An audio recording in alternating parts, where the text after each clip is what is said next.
저는 작년 가을에 결혼해서 한창 신혼생활을 즐기고 있는 32살 남자입니다. 우리 부부 사이의 아이는 아직 없고 아내와 함께 맞벌이를 하며 살고 있어요. 결혼하고 지금까지 크게 싸운 적 없이 잘 지내는 중입니다.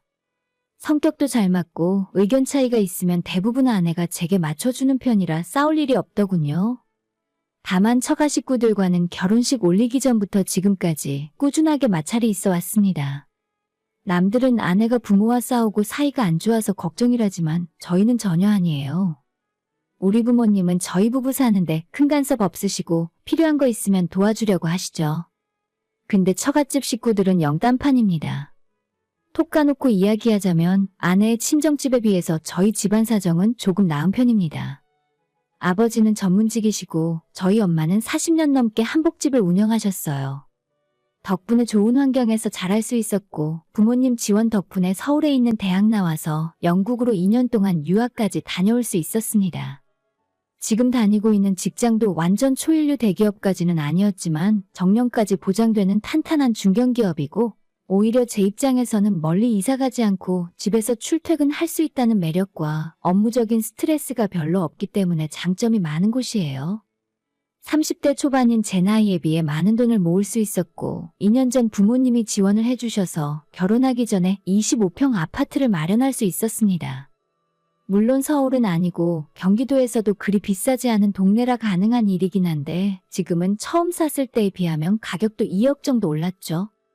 제가 집을 샀을 때쯤에도 아내와 만나고 있었고 이미 연애 기간이 길어지면서 서로의 집에서 결혼 이야기가 나오기 직전이었어요.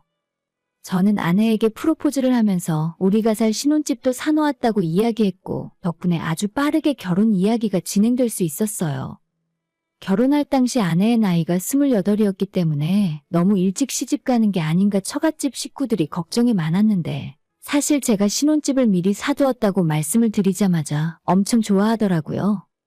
제가 집을 해가니까 아내와 처가 쪽에서 혼수를 맞춰오는 것으로 협의를 끝냈고 얼마 후엔 상견례까지 별 문제 없이 맞춰서 이제 결혼식만 올리면 다 끝나는 줄 알고 있었죠.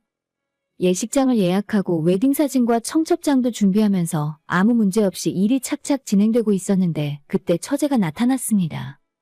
아내보다 2살 어린 처제는 공무원 시험을 준비하는 중이라 하는데 사실상 백수나 마찬가지였어요.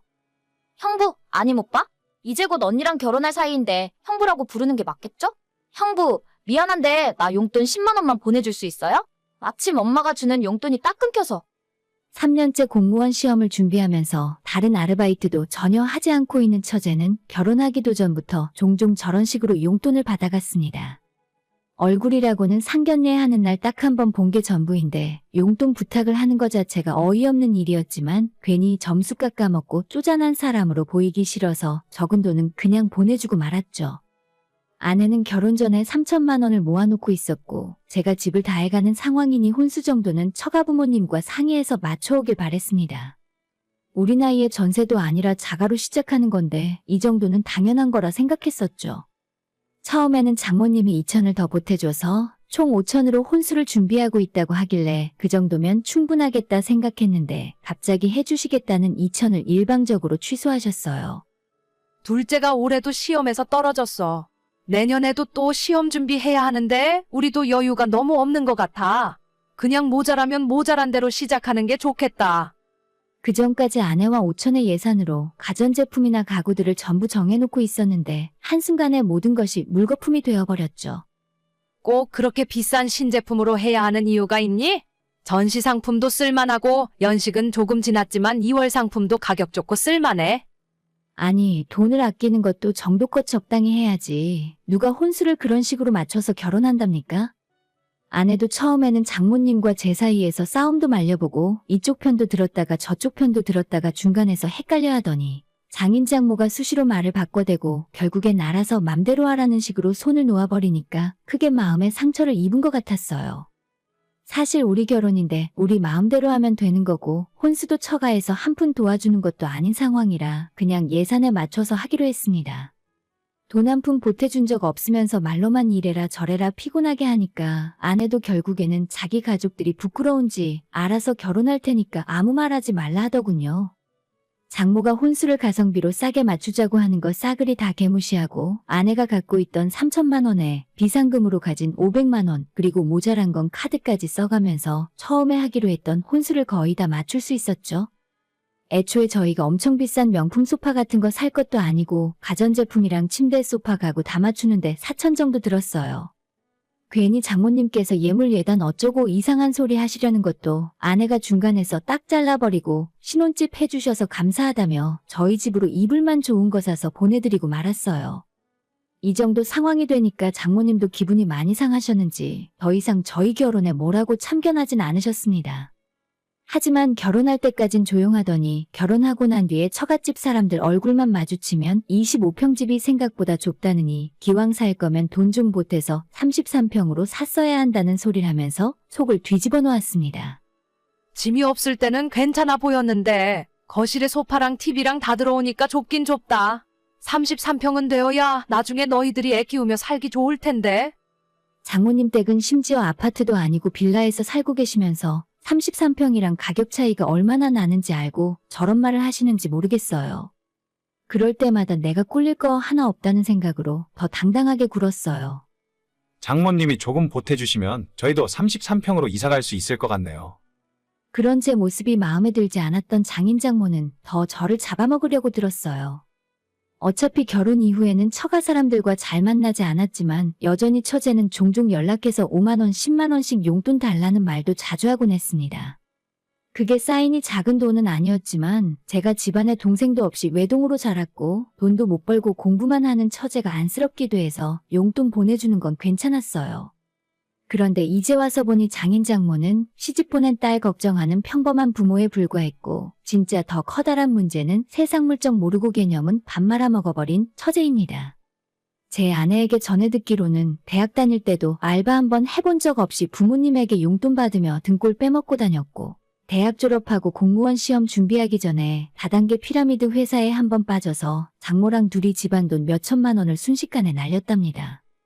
그 몇천의 빚은 전부 장인어른 혼자서 다 갚았고 지금까지도 제대로 된 직장 없이 공무원 준비한다면서 매달 50만 원씩 용돈 받아 쓰고 사실상 놀고 먹는 중이에요.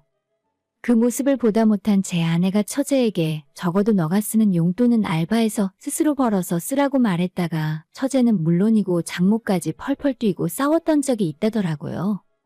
너는 시집가서 너 혼자 잘 먹고 잘 살면 그만이냐? 네 동생 힘들게 공부하고 있는데 책값 한 번 보태준 적이 있어? 이상하게도 예전부터 장모와 처제는 죽이 잘 맞는 편이었고 지금까지 부모에게 손 벌리며 살고 있지만 여전히 장모는 처제 편인 것 같았습니다. 그 이야기를 아내에게 처음 듣고 저는 정말 깜짝 놀랐어요.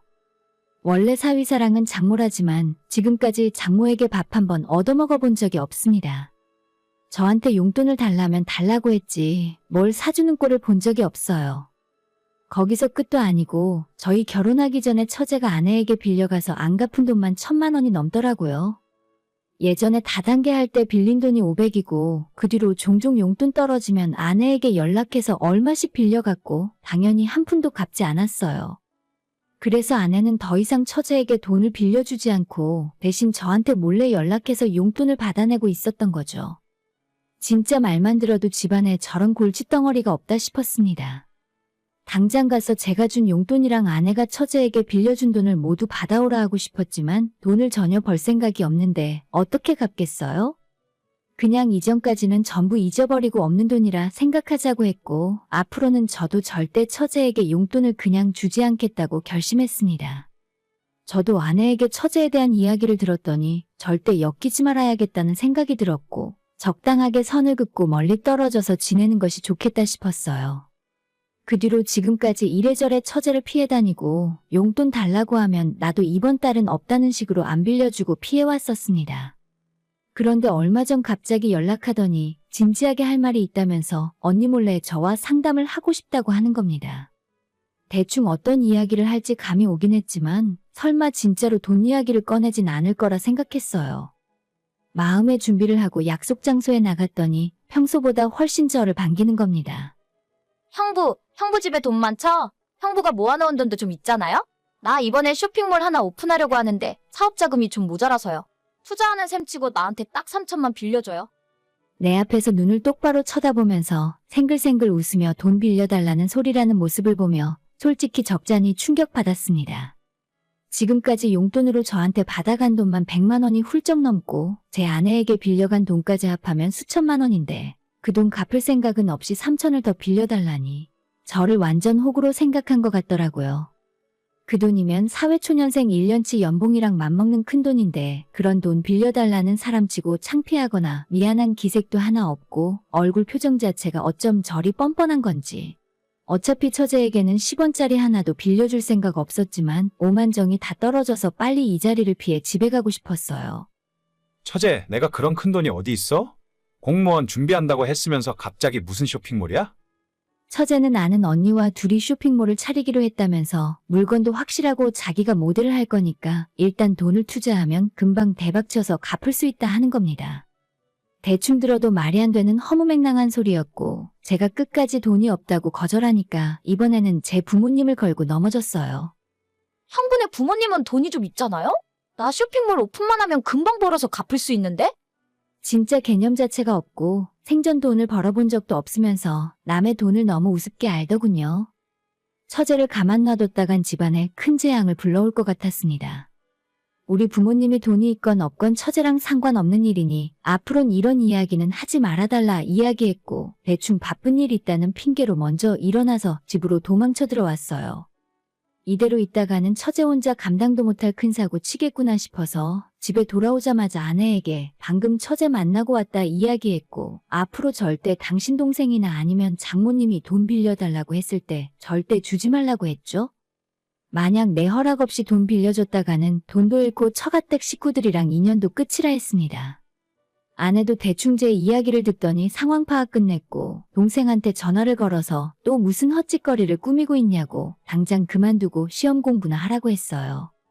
저희 부부 돈 관리는 아내와 제가 같이 하고 있었는데 당분간 불안하다며 카드부터 통장까지 전부 저한테 관리하라 맡겼습니다. 아니나 다를까 며칠 후에 처제는 또다시 제게 전화를 하더니 형부가 우리 언니 월급까지 다 뺏어서 관리하는 거예요? 라고 묻더군요. 그날 이후로 장모와 처제가 매일 번갈아 가면서 돈 내놓으라고 협박 아닌 협박을 하기 시작했습니다. 장모는 자기 딸 월급이 얼만데 불쌍하게 돈 한 푼 안 주고 다 뺏어갈 수 있냐고 따지길래 저도 똑같이 한 달 용돈 안에서 쓰고 부부가 동의해서 전부 적금 넣고 있다고 대답했어요. 그럼 누가 돈 관리를 하든지 상관없는 거 아니야? 우리 딸한테 당장 돈 맡겨. 목구멍까지 욕이 나올 것 같았지만 우리 집 돈 관리는 제가 알아서 하니까 앞으로 괜히 전화하지 말고 특히 저희가 처제에게 돈 빌려줄 일은 평생 없을 것 같다고 장모에게 말을 한 뒤에 전화를 끊어버렸죠. 제가 생각해도 조금 매몰차게 이야기한 거 아닌가 싶었지만 이 정도로 안 하면 말귀도 못 알아들을 것 같아서 이 기회에 버릇을 고쳐놔야겠다 싶었죠. 그 이야기를 전해 들은 아내가 그날 저녁 장모와 처제에게 전화 걸어서 엄마랑 동생 덕분에 나 이혼당하고 쫓겨나게 생겼어. 내가 창피해서 남편 얼굴을 어떻게 보고 우리 시부모님 얼굴을 어떻게 봐? 앞으로 나한테 돈 달라고 하지 마. 아내는 앞으로 다신 이런 일이 없을 거고 혹시라도 처가 식구들이 돈 이야기를 하면 그때는 자기가 가족들이랑 인연을 끊고 살겠답니다. 그렇게 한바탕 사태가 지나가고 한 달 정도 시간이 흘렀는데 며칠 전 주말에 늦잠 자고 일어나서 아내와 점심 먹고 소파에 늘어지게 누워 있었어요. 정말 그 일이 있기 전까지는 조용하고 평화로운 주말이었는데 누군가 우리 집 초인종을 누르며 현관문을 쿵쿵 두들게 됐습니다. 토요일인데 누가 찾아왔나 싶어 인터폰을 봤더니 장모와 처제가 집까지 찾아왔습니다. 현관문을 열어주자마자 두 여자가 들어오더니 큰딸이 저랑 결혼하고 변해도 너무 변했다면서 그건 전부 제 탓이라 하더라고요.